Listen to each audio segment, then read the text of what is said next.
ETV Urdu में आपका खैर मकदम है। बिग बुलेटिन के साथ हाजिर हूं मैं खालिद रजा खान। आज हम बात करेंगे यूपी के कैराना की, जहां हिंदुओं की नकल मकानी पर उत्तर प्रदेश में बढ़ते सियासी पेचोखम के मौजू के साथ हम तमाम मेहमानों से गुफ्तगू करेंगे।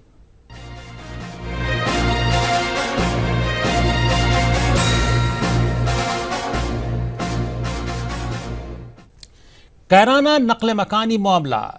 हिंदू मजहबी सरबराहों ने कैराना का जायजा लिया। वज़ीर आला अखिलेश यादव से उन्होंने मुलाकात करके उन्हें एक रिपोर्ट सौंपी है। कैराना नकल मकानी पर सियासत और मुख्तलिफ पार्टियों की जानिब से हुकुम सिंह के जरिए मुबैना तौर पर बड़ी तादाद में हिंदुओं की नकल मकानी वाली खबर के बाद फैक्ट फाइंडिंग रिपोर्ट और हकीकत हाल से वाकफियत का सिलसिला ताहनूज जारी है। इस सिलसिले में हिंदू मजहबी सरबराहों की जानिब से एक रिपोर्ट वज़ीर आला अखिलेश यादव को पेश की गई। ये रिपोर्ट मुल्क के मुतअद्दिद हिस्सों से ताल्लुक़ रखने वाले हिंदू मजहबी कायदीन की जानिब से पेश की गई, जिसमें मारूफ हिंदू कायद प्रमोद कृष्णन समेत कई बड़ी हस्तियां शामिल थीं, जिसमें और भी कई हिंदू मजहबी रहनुमा शामिल थे, जिसमें चक्रपाणी महाराज का नाम भी सरे फहरिस्त है।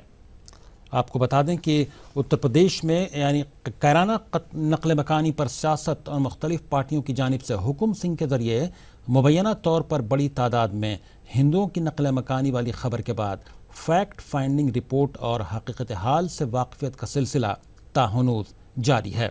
इस सिलसिले में हिंदू मजहबी सरबराहों की जानिब से एक रिपोर्ट वज़ीर आला अखिलेश यादव को पेश की गई। ये रिपोर्ट मुल्क के मुतअद्दिद हिस्सों से ताल्लुक़ रखने वाले हिंदू मजहबी कायदीन की जानिब से पेश की गई, जिसमें मारूफ हिंदू कायद प्रमोद कृष्णन और चक्रपाणी महाराज समेत कई बड़ी हस्तियां शामिल रहीं।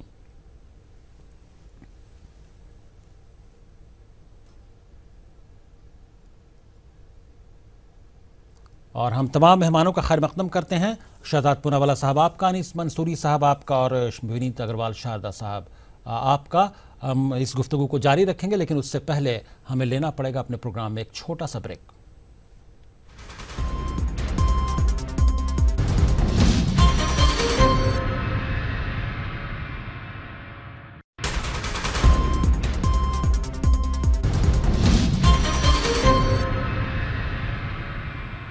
ब्रेक के बाद ईटीवी उर्दू में आपका फिर खैर मकदम है। आप देख रहे हैं हमारा खुसूसी प्रोग्राम बिग बुलेटिन, और आज हम बात कर रहे हैं उत्तर प्रदेश में सियासी पेचोखम पर। एक तरफ कई मजहबी रहनुमाओं पर मुश्तमिल मजहबी रहनुमाओं ने अखिलेश यादव को एक रिपोर्ट सौंपी है। कैराना से मुताल्लिक फैक्ट फाइंडिंग वो टीम गई थी, और दूसरी जानिब अखिलेश यादव जो स्वामी प्रसाद मौर्य हैं, जो बीएसपी से बाहर हुए, उनकी तारीफ करते नजर आए। कुल मिलाकर उत्तर प्रदेश पर तमाम लोगों की निगाहें मरकूज हैं। हमारे साथ तीनों मेहमान गुफ्तगू में मौजूद हैं। शहजाद पूनावाला साहब कांग्रेस लीडर, अनीस मंसूरी साहब रियासती वजीर हैं उत्तर प्रदेश सरकार में, और विनीत अग्रवाल शारदा साहब बीजेपी लीडर हैं, मेरठ से बीजेपी व्यापार प्रकोष्ठ के सदर भी हैं। अनीस मंसूरी साहब, क्या लगता है आपको, जो रिपोर्ट सौंपी है आचार्य प्रमोद कृष्णन है, उसमें चक्रपाणी महाराज हैं और भी कई मजहबी रहनुमा हैं, उस रिपोर्ट में क्या लगता है आपको, वो सरकार को जो रिपोर्ट सौंपी है वो सरकार की जानिब से ही इन लोगों को भेजा गया था, कि रिपोर्ट में क्या होने की उम्मीद है? देखिए, जो संत लोग वहाँ पर गए और वहाँ पर जांच की, अपनी रिपोर्ट सौंपी है, वो तो माननीय मुख्यमंत्री जी के पास गई है। उसमें क्या होगा, क्योंकि ये लोग वहाँ पर जा कर के लोगों से पूछताछ किया, तमाम ऐसे लोगों से पूछताछ किया, उसकी रिपोर्टिंग की, तो मुझे ऐसा लगता है कि इन लोगों ने बड़े साफ गोई से और उसकी जांच की है और रिपोर्ट सौंपी है। और रहा कैराना का मुद्दा, जिस तरीके से ये फिरका परस्त ताकतें कैराना के माहौल को ख़राब करना चाहती हैं, उत्तर प्रदेश के माहौल ख़राब करना चाहती हैं, ऐसे लोगों को मुंहतोड़ जवाब देने के लिए इनकी रिपोर्ट काफ़ी होगी। और रही बात ये कि जिस तरीके से भाजपा ने उत्तर प्रदेश और तमाम जो राज्यों में चुनाव हुए, उनमें उनकी करारी शिकस्त, और इधर राज्यसभा और विधान परिषद में इनकी करारी शिकस्त को, इसको छुपाने के लिए कैराना जैसे मुद्दे को हवा दिया जाता है। वहाँ ऐसी कोई बात नहीं। मैं भी कैराना जा चुका हूँ, मैं भी कैराना में 3 दिन मैंने स्टे किया, वहाँ सारे चलिए, लोग कैराना का भाईचारा मामला बना करके काफी आपस में गरमाया रहा। कोई कुल मिलाकर उत्तर प्रदेश की सियासत अजीब दौर से गुजर रही है काफी, चूंकि रियासत में इंतखाबात भी हैं 2017 में, इसलिए तमाम पेचो खम नजर आ रहा है सियासत में। विनीत अग्रवाल शारदा साहब, आप क्या कहेंगे? जो रिपोर्ट सौंपी है कुछ मजहबी रहनुमाओं ने, जो रिलीजियस लीडर्स हैं, उन्होंने वज़ीर आला अखिलेश यादव को उस सिलसिले में, आप क्या कहेंगे?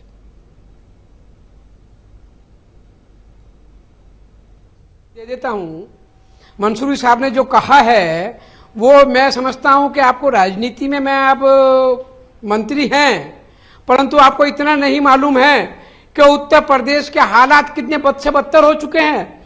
आपने पूरी तरीके से उत्तर प्रदेश को जंगल राज में कायम कर दिया है, और कैराना में जिस प्रकार से पलायन हुआ है वो एक कैराना नहीं है उत्तर प्रदेश में, कैराना है, कैराना के पास आपका कांदला है, और मेरठ में कितने ही पुराने मोहल्ले हैं, चाहे गुदरी बाजार है, चाहे मुफ्ती वाला है, चाहे तोपची वाला है, चाहे मोरी पारा है, चाहे बनिया पारा है, चाहे सराय जीना है, सब में पूरी तरीके से पलायन जारी हो गया है। ये उत्तर प्रदेश के हालात को बद से बदतर बना रहे हैं। उत्तर प्रदेश को औरंगजेब और गौरी का शासन उत्तर प्रदेश में लाना चाहते हैं। क्या औरंगजेब और गौरी का शासन है? हिंदू बहन बेटियों को सड़कों पर चलना भारी हो गया, व्यापारियों का व्यापार करना भारी हो गया, रंगदारी, चोट वसूली, अपहरण की घटनाओं से उत्तर प्रदेश जल रहा है। पिछले 4.5 साल में 8,885 उद्योग उत्तर प्रदेश से पलायन कर गए। सारा उत्तर प्रदेश में कानून व्यवस्था का। विनीत अग्रवाल शारदा साहब, लॉ एंड ऑर्डर की प्रॉब्लम को, जो लॉ एंड ऑर्डर की दिक्कत है, उसको बार बार मजहबी रंग क्यों दे दिया जाता है? मुझे समझ में नहीं आ रहा। या फिर यहां पर औरंगजेब और गौरी के से मुआवजा करने की या कंपैरिजन करने की जरूरत क्या है? इसमें सियासत, इसको मजहबी रंग देने की जरूरत नहीं है। शहजाद पूनावाला साहब, आप क्या कहेंगे? जो रिपोर्ट सौंपी गई है, उत्तर प्रदेश सरकार ने चंद मजहबी रहनुमाओं को पर मुश्तमिल एक फैक्ट फाइंडिंग टीम भेजी और उन्होंने अपनी एक रिपोर्ट सौंपी है। क्या लगता है इस रिपोर्ट के बाद क्या माहौल कुछ बेहतर होने की उम्मीद करते हैं उत्तर प्रदेश में? देखिए, इस डेलीगेशन में स्वामी चक्रपाणी भी थे, और चक्रपाणी महाराज का एक बयान टाइम्स ऑफ इंडिया से मैं कोट कर रहा हूं। उन्होंने कहा कि ये कहना कि कैराने में कोई भी जो चीज हो रही थी उसमें एक सांप्रदायिक एंगल था, वो गलत होगा। बीजेपी और हुकुम सिंह सांप्रदायिकता का कार्ड खेल रहे हैं। ये सिर्फ चुनाव जीतने के लिए हिंदुओं के मन में भय डालने की कोशिश कर रहे हैं, और हम इसकी निंदा करते हैं। ये टाइम्स ऑफ इंडिया को उन्होंने बयान दिया है चक्रपाणी महाराज ने। अब इनकी रिपोर्ट में क्या होगा, रिपोर्ट आ जाएगी तब हमें पता चलेगा। पर एनडीटीवी, टाइम्स ऑफ इंडिया, तमाम मीडिया ऑर्गेनाइजेशन गए, हुकुम सिंह की लिस्ट ले गए, वहां पे उन्होंने चेकिंग की, वहां के डीएम ने भी चेकिंग की। आधे नाम गलत थे, आधे तथ्य गलत थे, सारी चीजें इतनी गलत निकली कि हुकुम सिंह को भी मानना पड़ा कि मेरी ये लिस्ट गलत है, उनको एक नई लिस्ट देनी पड़ी, उसमें भी गलतियां पाई गई। मेरा सिर्फ कहने का तात्पर्य इतना है कि अगर वहां पे कानून व्यवस्था की प्रॉब्लम है, उसको आप मजहबी रंग क्यों दे रहे हैं? मजहबी रंग देने का मतलब ये हुआ कि आप इस तरीके से सांप्रदायिकता का कार्ड खेलकर अपने सियासत को चमकाना चाहते हैं। और देखिए, बीजेपी ने बिहार में ये कोशिश की, दिल्ली में ये कोशिश की, दोनों जगह उनको शिकस्त हासिल हुई। देखिए, डिजिटल इंडिया की बात करने वाले आज डिवाइडेड इंडिया की बात कर रहे हैं। योगी आदित्यनाथ क्या बात कर रहे हैं मदर टेरेसा के बारे में।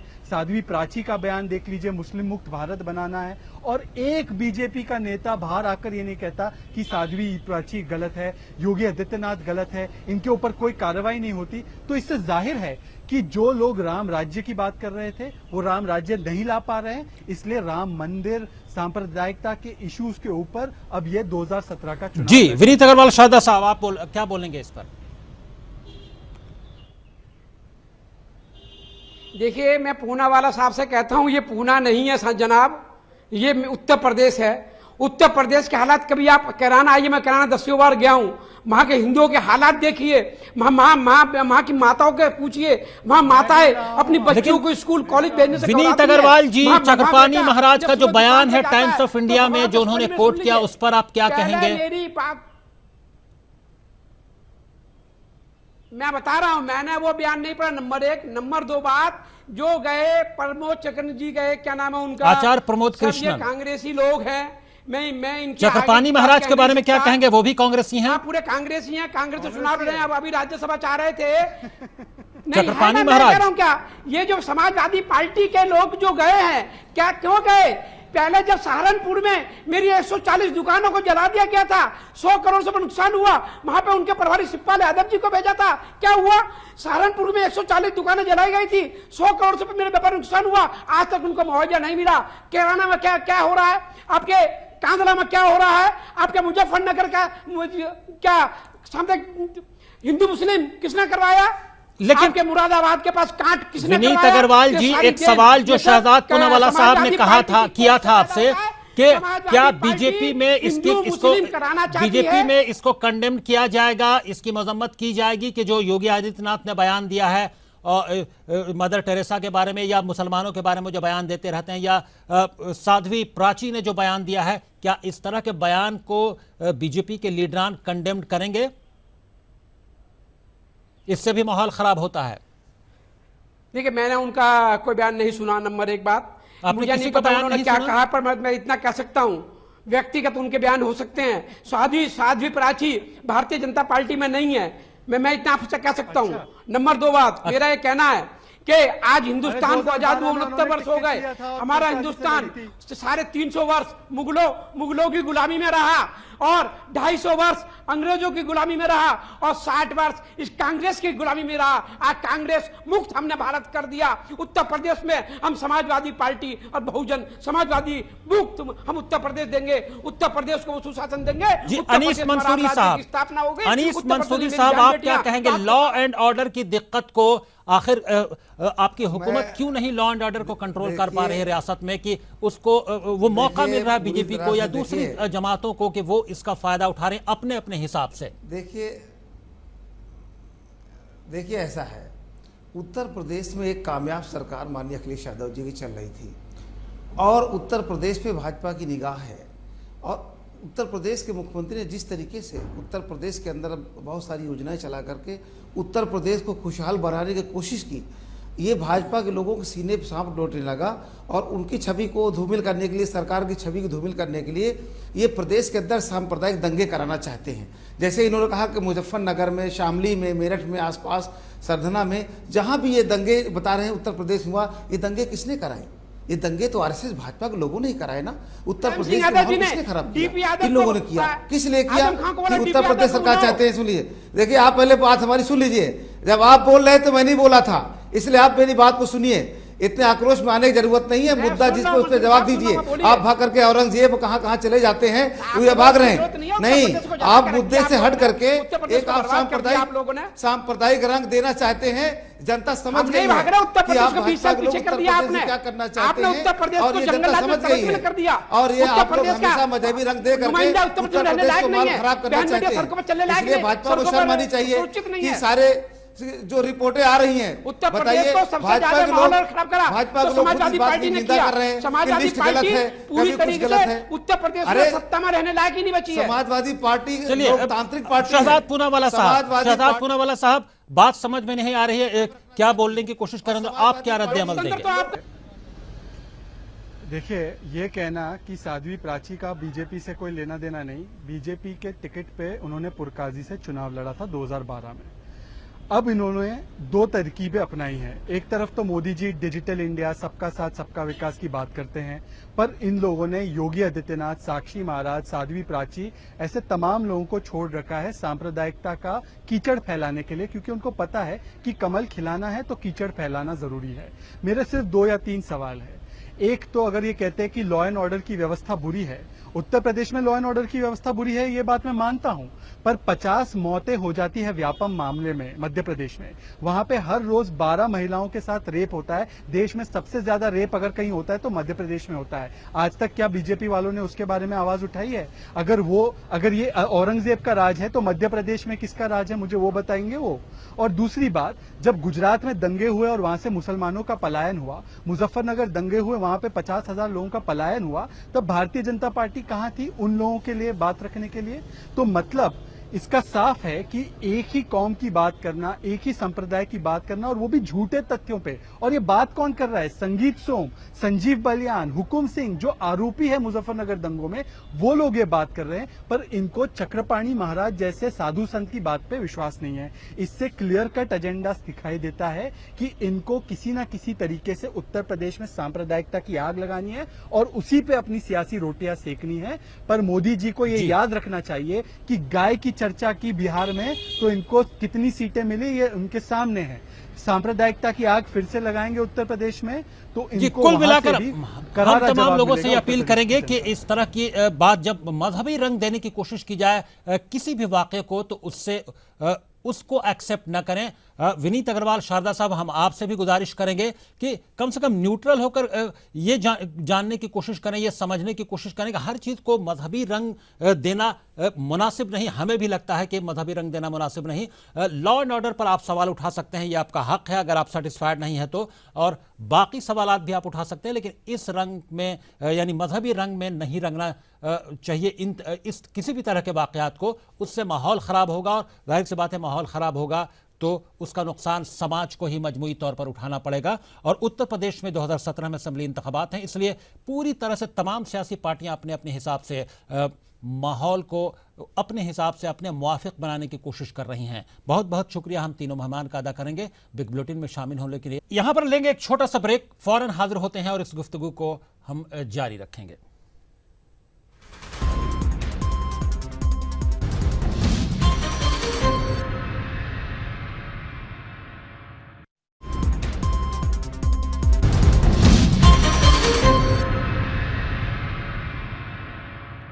बिग बुलेटिन में अभी बस इतना ही। अब खालिद रजा को दीजिए इजाजत, मगर आप देखते रहिए ETV उर्दू।